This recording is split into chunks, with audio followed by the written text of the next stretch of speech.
The Sonic franchise has had one of the craziest evolutions that I've experienced in probably like the last 2 decades. The year 2017 was an extremely important year for Sonic. His 2D release, Sonic Mania, was highly praised from just about everyone, including myself. By the way, a little plug in here, check out my review of Sonic Mania in the description because you'll have a good time. Sonic also had a more anticipated release for the 3D genre called Sonic Forces. This game had mixed reviews, and many are realizing that the Sonic franchise has barely had any success within the 3D platformer genre. When thinking about the Blue Hedgehog's biggest success in the 3D space, many would mention Sonic Adventure 2. Let's go over why this game is so highly regarded. Is Sonic Adventure 2 an all-time great 3D platformer, or is it just another meme-filled Sonic game backed up by gamers who are drunk off nostalgia Kool-Aid? Let me start by saying that Sonic Adventure 2 is, in fact, my favorite 3D Sonic game hands down. But let me go over some of the things that are wrong with this game.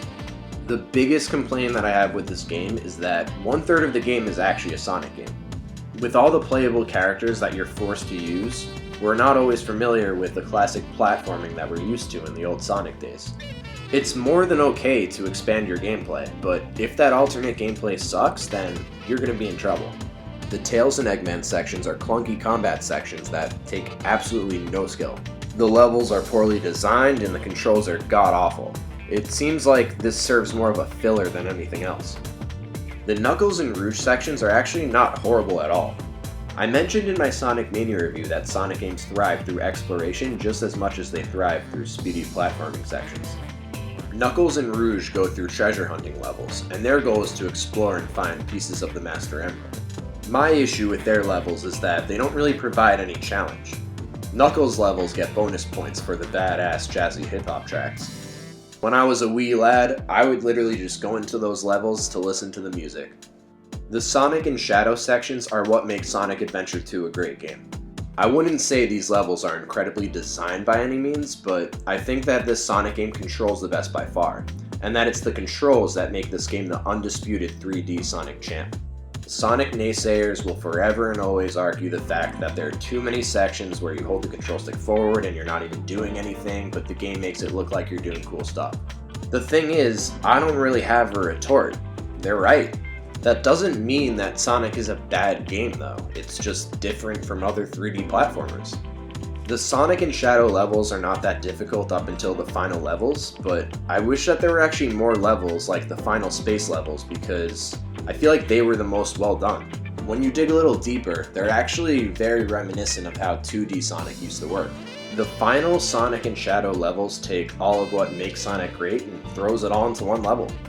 You're going on your typical crazy Sonic fast pace, but all the sections connect together well by going on the rails. And you can't blindly go too fast without anticipating enemies because you will get hit by something and you will fall to your death. There are also multiple paths you can take, which is very reminiscent of some of my favorite 2D Sonic memories. It is always great when a 3D Sonic game can implement elements from its 2D predecessor. It's difficult for me to rank this game without being biased because of how much it meant to me as a kid.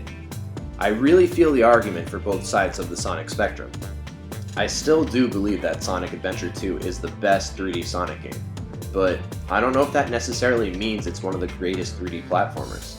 My main argument is, if you gave Sonic Adventure 2 to someone who's never played a 3D platformer before, versus a game like Super Mario 64, Banjo-Kazooie, or even Super Mario Odyssey, I could almost guarantee you that Sonic Adventure 2 would be ranked last. Ever since Sonic made it to the third dimension, Sega's had a serious identity crisis with their biggest franchise. Sonic Adventure 2 does so many things right, but it also does so many things wrong.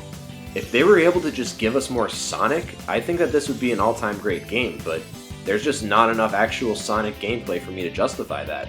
The fact that you were required to grind through the Tails and Knuckles levels to get to the good stuff can make Sonic Adventure 2 very frustrating at times.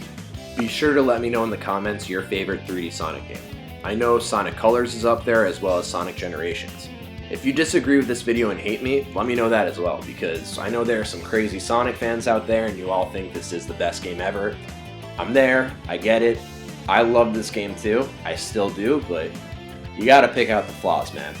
If you're one of the few people who happen to enjoy this video, then be sure to subscribe because I got a lot more reviews coming out. I'm looking to do this every Sunday, so stay tuned.